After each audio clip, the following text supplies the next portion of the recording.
Hello, everyone, and welcome to another edition of the Dentzel Domain on Red State Talk Radio. I am your host, Ed Dentzel. I hope everybody is having a great week leading up toward Christmas this Friday. Hope it's all going well for you. A little gloomy in Madeira Beach, Florida today. Temperature was perfectly fine, and my parents are going to be loving that. They'll be here in less than a week, I believe. They're going to really like the weather once they get down here from Pennsylvania, although I understand that the weather up north has been very, very unseasonably warm. In fact, I think in some places the weather has broken some records. Must be that global warming. I guess the liberals are right. It must be global warming. I guess. Just remember, I'm going to say this again. I think I said this last week. For all of you northerners who are loving that warm weather, just remember, liberals wish you were freezing your butts off. Just remember that. Before I get started, you can go to Amazon.com, do a search for Edward Dentzel there. You'll find my books. You can download them to your Kindle in a matter of moments. You can email me at edwarddentzel@reagan.com. You can follow me on Twitter. Dentzel Domain, all one word, no space in between. EdwardDentzel.com, where you can find all of my old Red State Talk Radio shows. You can see my highlight reel, 2.5-minute highlight reel that I filmed a couple months ago. You can go to edwarddentzel.com/book to sign up for a free first chapter of my next book called The Comebacks, which will be coming out in 2016. Excited about that, of course. You can find my shows at Podbean, SoundCloud, and at YouTube. What I do with that is, when you hear the show on Red State Talk Radio, the next day is when that show will appear at all those different places. My site, my website, SoundCloud, Podbean, and YouTube, just to explain that. And you can also find me on LinkedIn and Facebook, and my shows are also in the iTunes store in the podcast section. I brought up the new Star Wars movie, The Force Awakens, yesterday, and how I thought it was a very average movie. I saw on Breitbart.com that the Vatican's review says that the prequels are even better than this movie. I'm not going to go that far, and I'm not going to say I usually agree with anything the Vatican usually says, but on a movie review, that review, I'm not going to go that far, but that review is probably closer than you'd think if you haven't seen the movie yet. Not trying to get you depressed about going to see it if you've already bought your tickets. Go see it, judge it for yourself. Like I said yesterday, some good parts, but overall, pretty average movie. In fact, I was working out, and since yesterday's show, hitting the weights, you got to do that at 45 years old. I got to keep myself fit because I tend to be a little vain.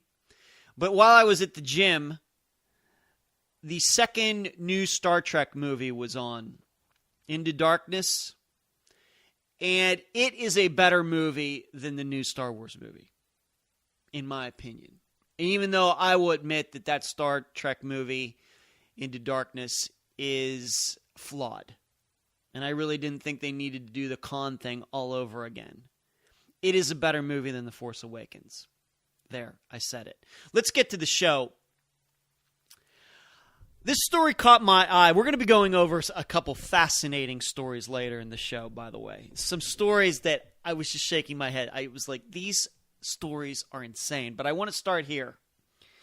Gun sales are up in the United States for Christmas this year. And the reason this article catches my eye is because I'm going to be one of those gun purchasers in a few weeks. I haven't mentioned it recently, but back when I decided I was going to do so, I told you that I'm going to get a gun for the first time. I've never owned a gun. I've never fired a gun.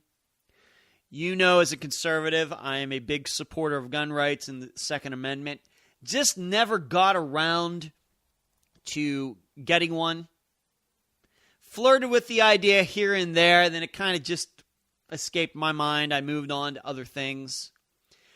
But I've decided to do so. And in fact, when I first brought this up a month ago, I think I told you the reason was that the Paris attack, I think, and now since then, of course, the San Bernardino attack, which is 2 weeks ago now, if you can imagine. 2 weeks ago today.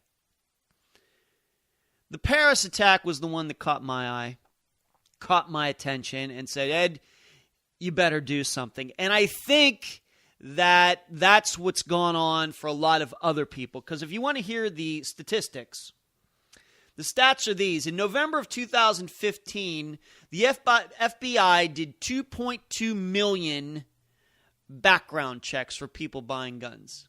2.2 million. I don't know how you... 30 days in November? 30 days has September, April, June, and November. Yeah, 30 days in November. I don't know how that all multiplies out and divides out, but that's quite a few background checks per day. That was a 24% increase over background checks from November 2014.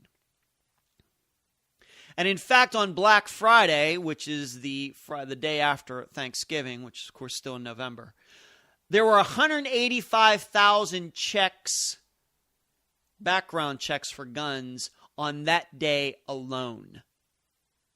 So a lot of people were showing up on Black Friday to buy guns. Maybe there were some gun deals going on out there. I have no idea, but I'm going to take for granted maybe that was going on, some discounts to get people into the gun stores. People are not stupid. They know, I think what you're seeing here is an expression. This purchasing of these guns, if you read, this article is from today.com. Of course, not a conservative place to have a story like this. And they explain, well, some of the gun laws are changing, are going to get a little more restrictive, and people are trying to get in before some of these gun laws. There are more gun laws being taken off the books than gun laws being put on the books, even though I know that Virginia just changed its stance on gun permits between states, which sucks. But more gun laws and restrictive gun laws are being taken off the books than being put on the books. And a lot of these statistics were before Barack Obama said that he was going to do something by executive action regarding gun control in 2016. We'll see if that happens. I think he's going to try. I don't know how successful he's going to be. My prediction is that it will hurt Democrats come next November. Because you have to remember something. The only way you get to that amount of people and that amount of gun checks, background checks, is if a lot of Democrats are buying guns too. That's the only way you get there. This is an expression not of people worrying about a gun law or anything like that. This is an expression of a bunch of people in the United States who have come to believe that their government isn't prepared to stop terrorism in the United States. That's all it is. You hear stories about how they don't want to check social media sites, that Tashi Malik gets through all this vetting process as if she was a Christian from France coming in here. Missed the signs about her husband as well. Nothing ever seems suspicious to anybody. And people start thinking, you know what? I think that I'm going to have to take my safety into my own hands. And I realize that I'm buying this gun. I hope I never have to use it. But given the way my government is, I think I may have to. That's what you're seeing with this. And it's continuing. I'm going to say that, granted, these statistics are from November before that shooting started. But it's obvious to me that a lot of people looked at what happened at Paris and felt like I did. They were thinking to themselves, you know what? I go out and eat. I go to some cafes that sit out along the street in whatever city that I live in. Granted, it's winter now in most of the United States. Maybe that's not that comfortable right now. But I go to concerts. I go to venues where there are a lot of people. And maybe a lot of people saw those pictures from Paris and they thought of themselves. Maybe realizing that you can't stop, as I brought up after the San Bernardino shooting, that being that the terrorists have the element of surprise, there are going to be casualties. But the point is keeping those casualties to a minimum. And the only way you can do that is if the people who are there are armed. It's the only way you can do that. Might not be able to do anything about the first shots, but you, as a citizen, as a legal citizen carrying a firearm legally, you can do something about the shots that could happen after that, after the first barrage. When those killers start walking around the room and taking advantage of people who are already injured, you could do something at that time. I don't know what you could do. Once again, maybe it just comes back to good citizens. But we had those stories from San Bernardino. Well, I didn't want to say anything because I didn't want to I didn't want to do any profiling. That has come out. Those stories have come out since San Bernardino. Neighbors, we knew kind of something was going on there late at night, a lot of cars going in and out, but I didn't want to say anything. And that is the effect of our politically correct culture. And the numbers here are an expression of that. When people cannot express what they believe is going on in their communities regarding terrorism or crime, and when they don't believe that their government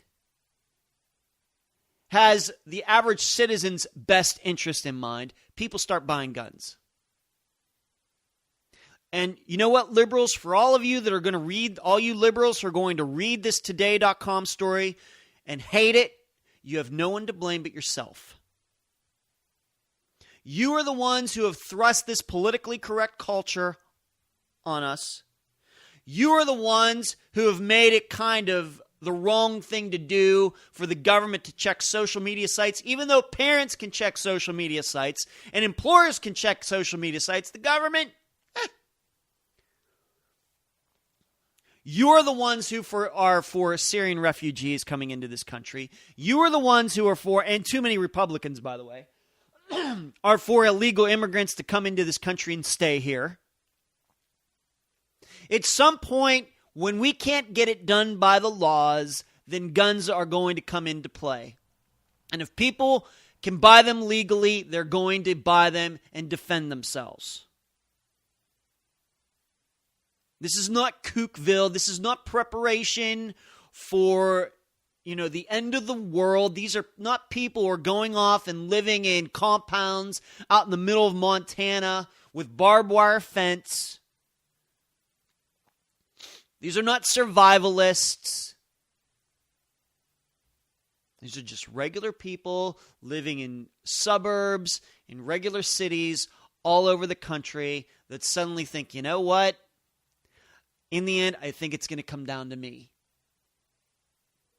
These are not people doing it because they hate Barack Obama. All of these people buy these guns hoping they never have to use them, but they're afraid that they may have to. And they're afraid that at some point they'll be without a gun and they'll get into the situation where they wish they did have a gun.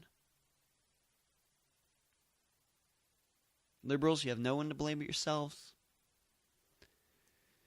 I realize that your side has been anti-gun for a long time, but you've pushed it too far. I realize that we have freedom of speech in this country. I know that we have a bunch of people who believe that the Second Amendment is being read the wrong way. I know that we have a bunch of people in this country who believe that guns cause crime. I know that I talked about it a couple weeks ago, people who believe that guns should just be banned, take them out of policemen's hands, policewomen's, cops' hands as well. But all of this, you've taken it a few ticks too far. And when you take it too far, just like anything else, the other side is going to respond. Now, granted, the people that you're trying to stop When you drive by, you maybe picket that gun store. You drive by that gun store and whip the finger at it. You are helping those people by taking your dogma too far. You're taking your silliness regarding being anti-gun, anti-Second Amendment too far. We realize that you have freedom of speech. And there's nothing we can do about that. In fact, our side doesn't want to do it. As long as we can have a fair fight regarding all of this, we can live with it. That you've tried to make it an unfair fight, that you've lied, wanting to get guns out of regular citizens' hands. Meanwhile, those popular people, those famous people, those celebrities that you all love who have armed guards, you don't say anything about. It makes us suspicious. And it gets us believing that, you know what, they want us to get rid of our guns, but we somehow suspect that somewhere in your home, while you're talking about being anti-gun, you actually do have a gun. And then we start thinking about global, because we know what you do with global climate change. You talk about how bad it is. You still fly in private planes. You still do as much as we do regarding alleged pollution in the United States and in the world and carbon emissions. You do as much as we do, and you're the ones who are complaining about it. So how can we believe you when the topic is guns? How do we know that you're just not trying to tell us to get the guns out of our hands, meanwhile you're going to keep yours, those ones you don't want to talk about?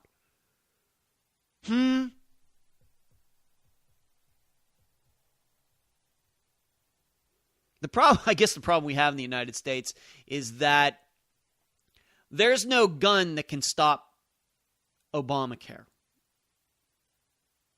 These gun purchases are a direct response to the average citizen's feelings regarding the government and what it's doing to stop terrorism, which the opinion seems to be not much.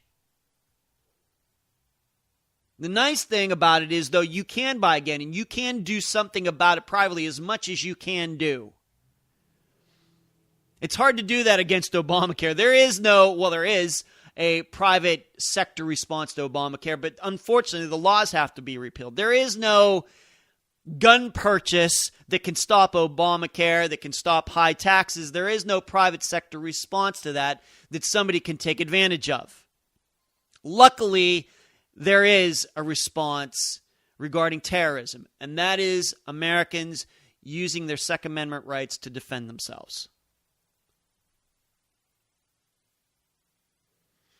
Because if there was a private sector response to Obamacare, millions and millions and millions and millions of people would be taking advantage of that too. And once again, you liberals would be to blame, but you've cornered the market on health care so much that it's tough to do that right now. And so laws have to be changed. Whereas regarding gun purchases, no laws have to be changed. We can just go out and do it, and that's what the beauty of it. That's the beauty of it. Just wish it was this easy. I mean, you think about it, buying a gun, buying guns, and being prepared is the simplest thing in the world. And you know what? It works. We go on and on about how the safest places in this country are where guns are owned. It's the simplest thing in the world. We wish that we could combat Obamacare as easily, illegal immigration as easily, as high regulations, a lot of regulations as easily, high taxes as easily. We can't. We wish we can combat pro-choice movements as easily. We can't. But we can do it against terrorism. We can do it against violence by criminals in the United States. We can do it against a government that's more interested in being PC than worrying about its own citizens, and we're going to do it. And you are the ones to blame for it. For years and years of trying to bash us over the head, this is what you get.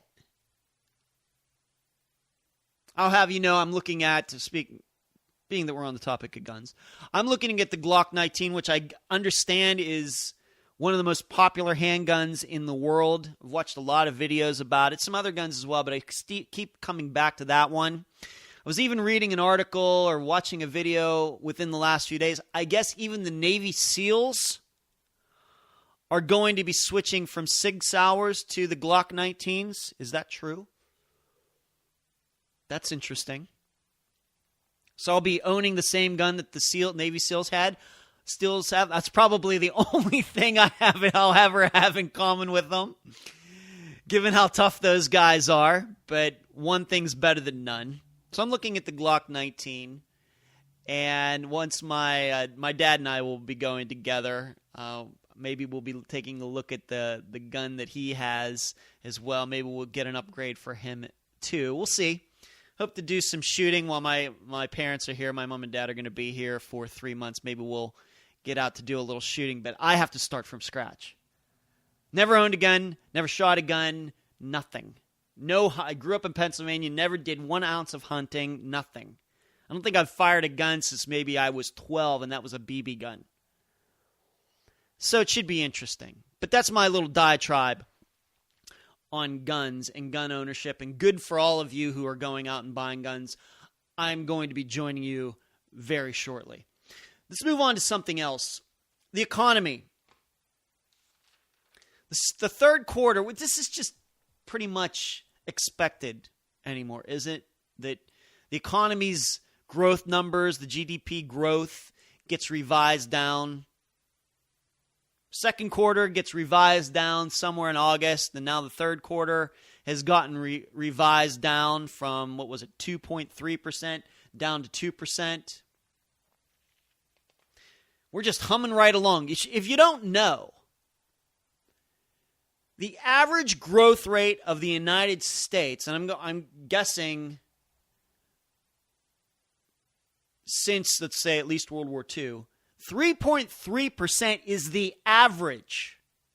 Meaning for every 4%, there was a 2.1%, however that averages out. For every 5%, there was a 1%. For every 6%, there was a 0%. But the average is 3.3% growth in the United States going back several decades. But this will be the 10th straight year that the United States will have growth under 3%. 10th straight year. Meanwhile, the historic average is 3.3%. And people want to tell us that we've recovered. People want to, government, too many people, too many economists who should know better, telling us that we're on our way back. Doesn't sound like it. Doesn't sound like it.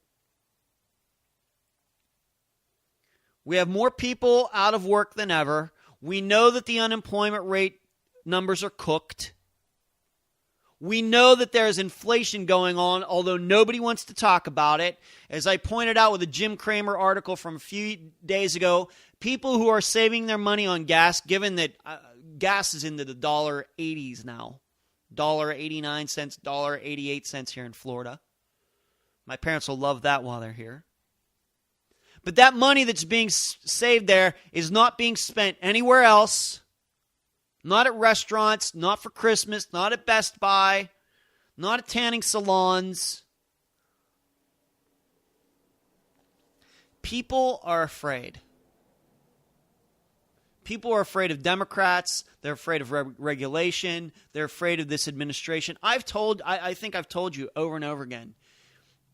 No matter who becomes president, and you know my feeling regarding at least 3 of the people who are still involved running for president, that being Donald Trump, Jeb Bush, and John Kasich.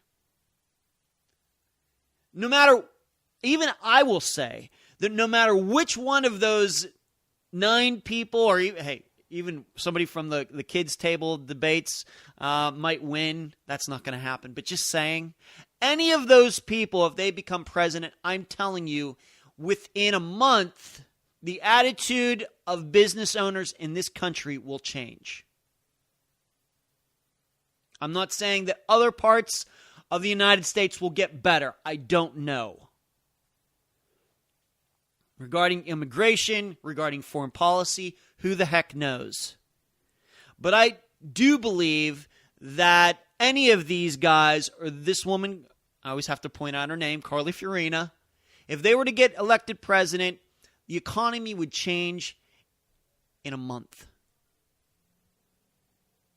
There's no doubt in my mind about that. A lot of people out there hedging their bets, waiting to see what's going to happen. They're afraid to invest in anything, your average small business owner, because they don't know what's going to happen next. They know this administration's love of executive orders. These business owners already know what has happened to them regarding Obamacare and the expenses that have gone up.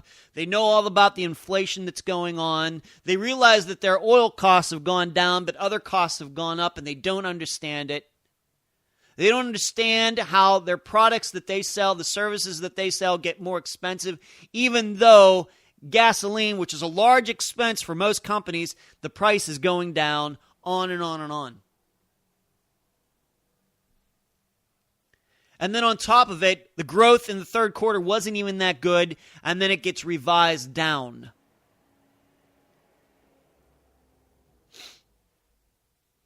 We have a stock market that seems to be a little too connected to oil prices. The oil price goes down, the stock market goes down. And that's why I've told you for, a year now, that you have to understand something. Oil prices going down is nice for your average consumer. Of course, the people who are in the oil business don't like it, but they're the ones who keep drilling. It's OPEC who keeps drilling. United States, we keep fracking, we keep drilling, causing this oil glut, battling back and forth, and the consumer is the person who benefits. And guess what? That's the way that's all supposed to work. And that's why it's so interesting to watch. The problem is that the oil business in the United States, being that it has become so much bigger in the last few years, it's one of the places that you could actually make money until recently. It was one of the main industries where a lot of investment was going in, unlike every place else in our economy. And I told you that it could be that our GDP, the only reason it's moving ahead even at 2% is because of the oil industry. If you take the oil industry and everything connected to it out of it, hard to say where our economy would be, even though I understand that oil is a very small part of our overall economy. But it seems to be the only one that has consistently been doing well over the last several years. And now it's in a funk. It's in a funk. Providing oil in an economy that pretty much can't handle it. That there's a glut of oil, just oil sitting out there waiting to be used. There's just something funky going on with the United States economy, and it's a lot of different points put together. It's fear among your average person and the employee. There's a fear of government from the employer, from the people who want to invest, who want to start new businesses, who want to hire more people, build more buildings, add infrastructure.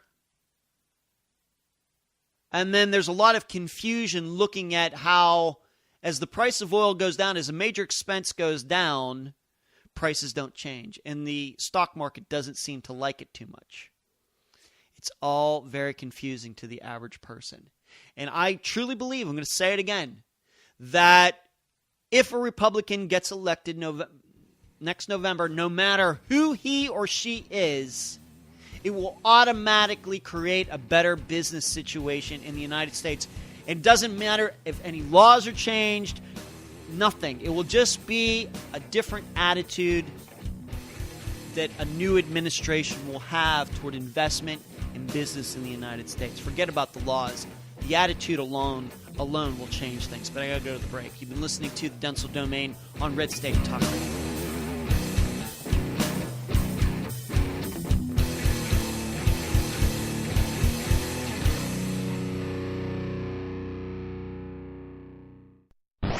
Red State Talk Radio, feeding the hunger.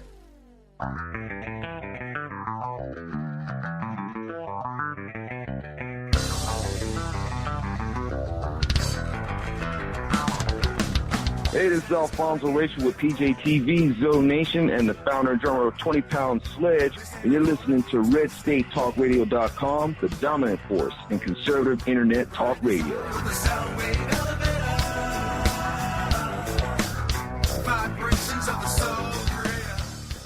I'm a mom, and just like millions of other women, that's why I own guns.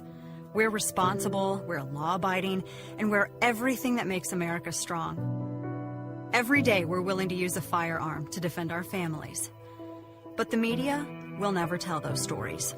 If a mom puts a gun to the face of a home-invading thug and makes him run for his life, the story gets buried. But if she's unarmed and murdered, the cameras will be at the scene before the police. It's time for moms like me to speak out. We are the majority. We demand the freedom to defend our families. And we challenge the media to tell the truth about our rights. I'm the National Rifle Association of America, and I'm freedom's safest place. What does it mean for a country when its citizens turn on the news and expect to be misled? Because the reporters who once served as freedom's fearless watchdogs feel like distant characters in a fading memory. Today, too many journalists are just actors, playing to their boss's script. Why tell the truth when you can sell a lie for more? There's a price to pay for all this dishonesty. If the free press won't protect free people, it's our job to demand they do it. Do the work you say you do. Aim your First Amendment against hypocrisy and corruption like a hammer of the people. Kick down the doors of any leader who deceives us, and never tolerate dishonesty from your own ranks. That's what the good guys demand. We're the 5 million men and women in the National Rifle Association of America, and we will not play along. Join us today. This is Don Newen with Cowboy Logic Radio. And if you don't go to bed every night absolutely fatigued from trying to restore America from the destruction that is taking place, then you're simply not doing enough. Join me late night Tuesday, early Wednesday, 12:05 a.m. for Cowboy Logic Radio on RedStateTalkRadio.com.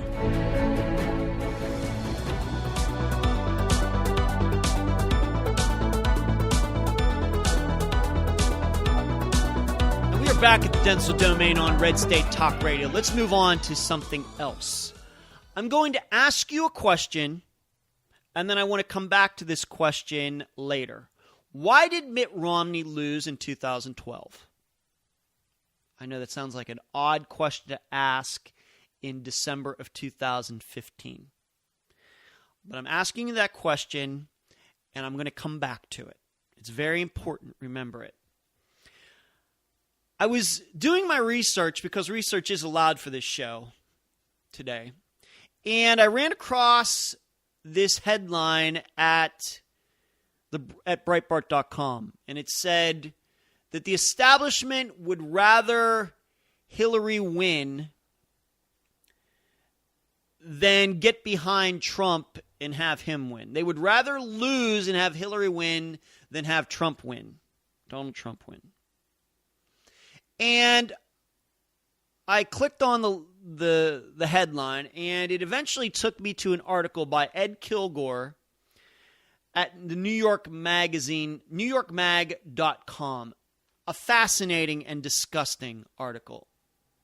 It also took me to an article by David Frum, who is supposed to be a Republican kind of conservative, which is hilarious. And he also has a disgusting article on this very topic. But I want to go back to this establishment idea, and then we'll get into what these guys said regarding Donald Trump and Hillary Clinton. I totally disagree with that. As I made the point on Cowboy Logic last week, they had given a choice between the establishment, a choice between Ted Cruz, for example, who seems to be in second place now, and Donald Trump. The establishment will definitely pick Donald Trump. Because they know that Donald Trump in the past has shown that he can be bought. That he has made deals with Republicans, he's made deals with Democrats, he's made deals with the Clintons, he's had to do this, he's had to do that, he's benefited from big government, he's benefited from eminent domain laws. There's probably not a building inspector that one of his people haven't paid off, a health inspector that one of his people hasn't paid off. So they know who Donald Trump is. They just don't like him right now because to them there are better choices. For example, Jeb Bush. And you know how I feel about this establishment word anyway. You have to keep that all in mind.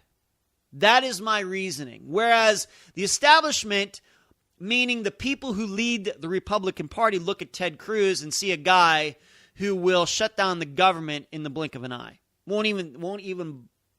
Does not even bother his conscience at all.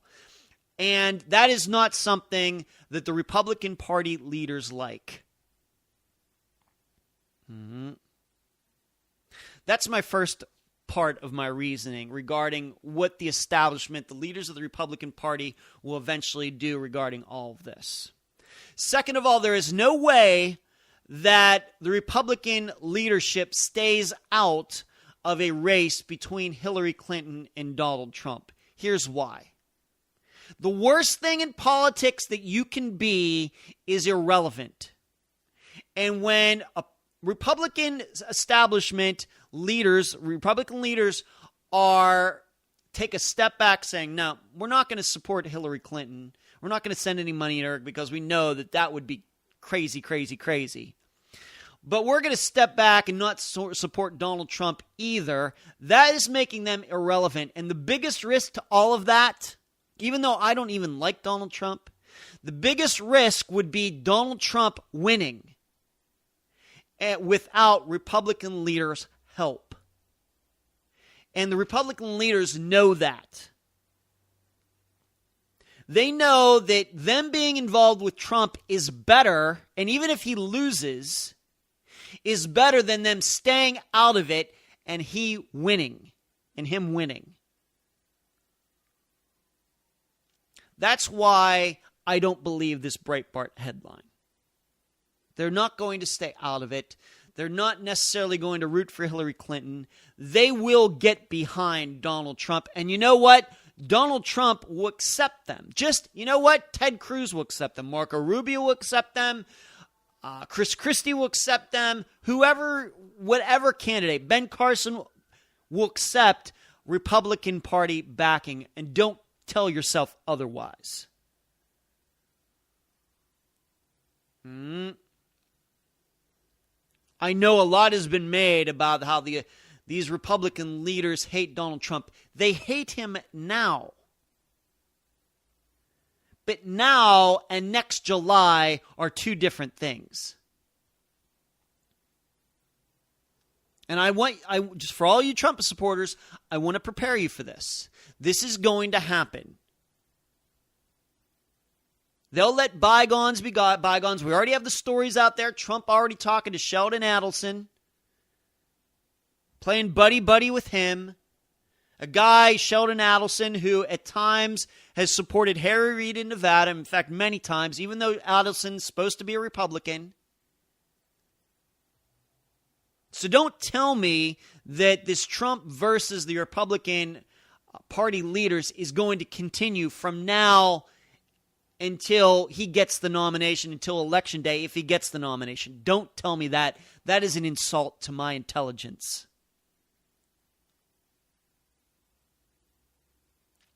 Now, do I like it? Do I not like it? Really doesn't matter to me because I don't like Donald Trump that much anyway. I don't like the Republican leadership either. But for a candidate that maybe I have more in common with, like Ted Cruz, if he ends up working the Republican leaders, fine by me. I think he's solid of enough guy to stick to what he's been doing the last few years. I think so.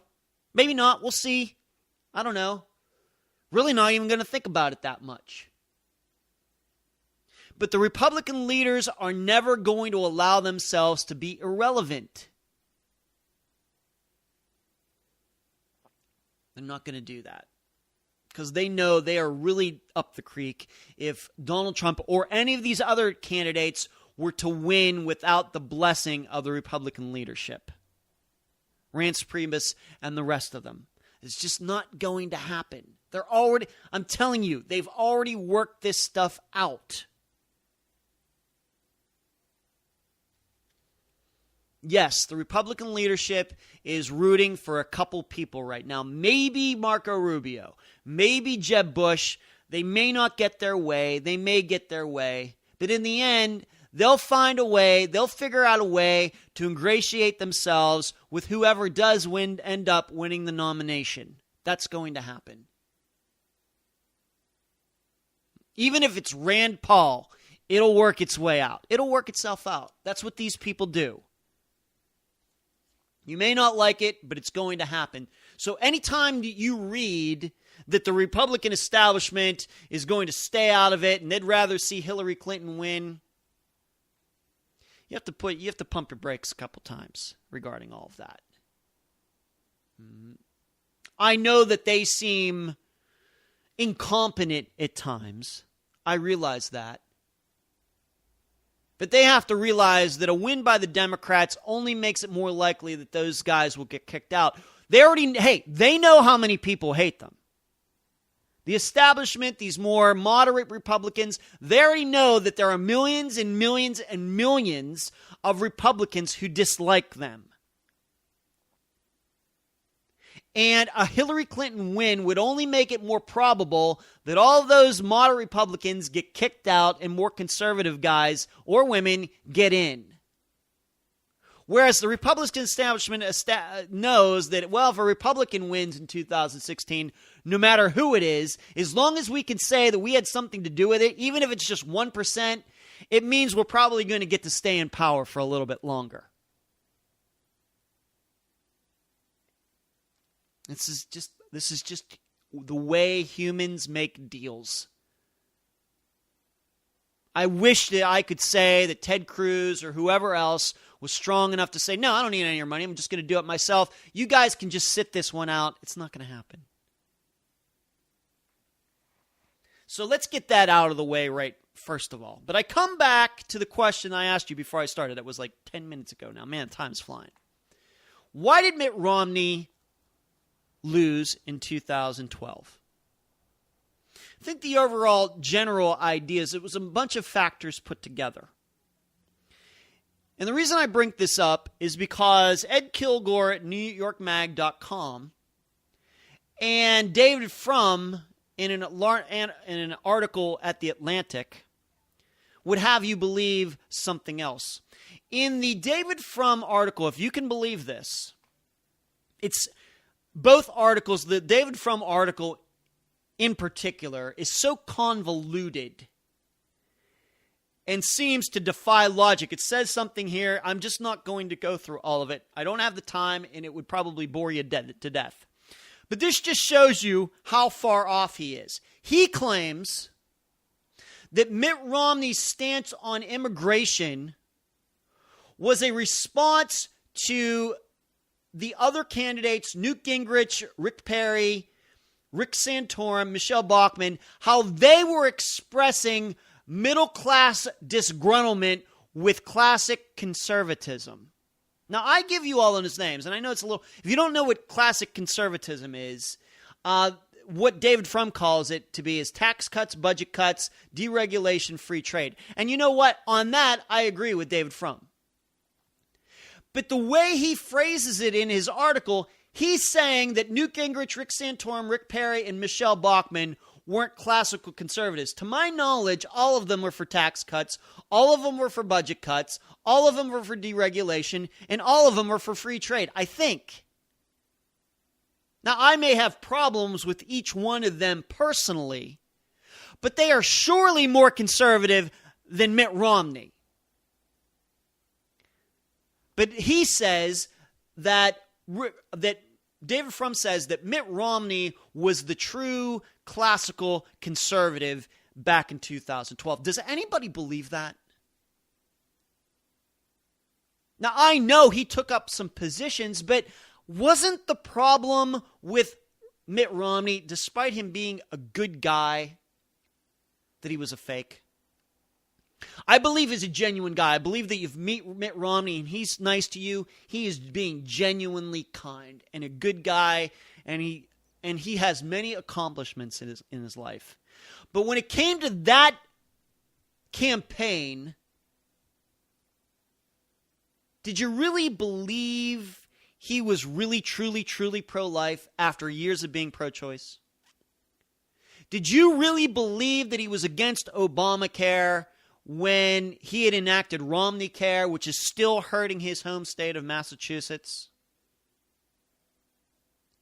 When he didn't bring up Benghazi when it seemed like a really good topic, being that it happened during the campaign, didn't want to talk about it, just kept it at arm's length. Are these not some of the reasons that he didn't win? And given all that, would you truly call him a classic conservative? I wouldn't. I don't think that I've ever thought that Mitt Romney was a classical, true conservative for 1 second in my life. Now, I know people tried to tell me how conservative he was back then, well before I was ever on Red State Talk Radio. I know the sales pitch that people tried to use on me, not me personally, not like in a face-to-face conversation, but I saw the ads. I saw everything from National Review, everywhere else, telling us, well, we need to rally behind him because he is the best chance and he's the most conservative. Best conservative has a chance of winning. Any one of these other people who ran against him were more conservative than Mitt Romney was. The reason he won, well, let's just put it this way. He had a lot of money. He had a pretty good infrastructure. He was prepared to run. Somehow, all of that is left out of this David Frum piece. And this David Frum piece, along with this Ed Kilgore piece, both of them, a lot of words. Let's just put it that way. I'm a writer. I can write 3,000 words today, and I look at this and say, man, these articles are long. Well, at least the one is long. Never brings any of that up. Now, I don't know any one of these other people, they probably would have lost to in 2012. Probably would have. But to say that these other candidates were expressing middle-class disgruntlement, you know what? The middle class loves that. They love tax cuts, they love budget cuts, they love deregulation, and they love free trade. No matter what other people, no matter what other conservative or Republicans may say, like the Pat Buchanan types. This is crazy. I even tweeted out earlier today, this is the most insane article I've read regarding just politics and conservatism in a long time. What those people, Newt Gingrich, Rick Santorum, Rick Perry, and Michelle Bachmann, maybe I'm forgetting somebody, Herman Cain, what they were expressing was classical conservatism back in 2012. It was Mitt Romney who was pretending to sell it. Meanwhile, having a body of work that was not classically conservative at all. This is crazy. Now, further craziness in this article. He gives out, well, what can the Republican establishment do to try to smooth this rift out between those middle-class people who are latching on to somebody like Donald Trump and the establishment? You know what he says, quote unquote, this is true, quote unquote, true reform would be? He says true reform would be to not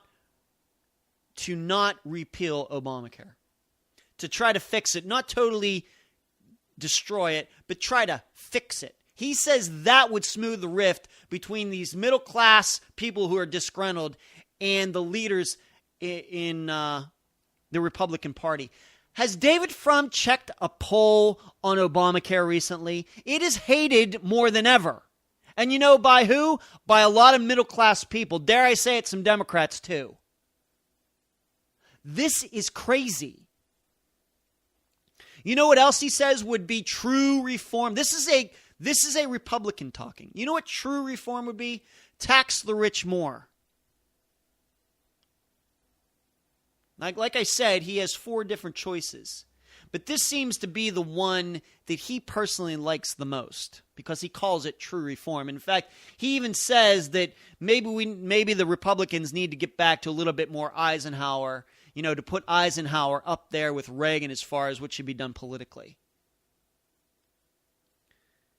You know what else he said? We should be concerned about the length of commutes. Is everybody worried about the length of commutes out there? I'm serious. I'm not making this up. I'm going to link to it at edwarddentzel.com. You'll see it on my Twitter feed. You can read it for yourself. I am not making this up. The true reform would be trying to figure out how we can make commutes a shorter length. This passes for insightful commentary by David Frum, a guy who's actually getting paid to write this. We need to work on nursing home costs. You know what your average middle-class person wants in this country? He doesn't want his or her job ripped off by an illegal immigrant. That's what we want. And dare I say it, all those people that ran against Mitt Romney, they weren't for illegal immigration back then, and they're not for it now. You know what your average American wants? Doesn't want those H-1B visa people to take their jobs. That's what they want. That's what they want. You know what they want? They want their health care premiums to go back what they were 2 years ago before Obamacare. They don't want to fix for Obamacare. They want it to be gone. They want it to go the opposite direction. They want a situation where people can go into the market, and you know what? We were talking about buying guns, where you can go to 10 different gun shops, look at 20 different guns, and pick out the one that's specifically right for you. You can't do that with healthcare. Why? Because of government. And dare I say it, if government gets any more involved in the gun business, there will only be one gun out there, and it will hold one bullet, and you'll only be allowed to shoot that bullet on Tuesday nights between 1 a.m. and 3 a.m., That'll be the government regulations for guns, because that's kind of what we have in the healthcare system now. This is crazy. And moreover, David Frum says your average American doesn't want government to be cut. Now that is a sticking point for me with Tea Party people, because I know people out there who consider themselves to be small government, but they want to keep their Medicare and their Medicaid and their Social Security. The 3 main programs that have made this budget unfinanceable. I don't even think that's a word. Can't pay for it. That does drive me nuts. And that's something that we're going to have to work out. And we as true conservatives have not sold that enough to those people who consider themselves to be conservative, but dang it, they want their government check every month that they think they've earned because they put into the system for all these years. It's wrong. It's bankrupting us. So maybe David Frum has a small, tiny point on that, but the rest of it is crazy. And the Ed Kilgore article that originally linked to, he kind of just piggybacks along with David Frum in echoing all this. And you can tell the laughter that Ed Kilgore is expressing. You read between the lines in commenting on David Frum's article. This is crazy.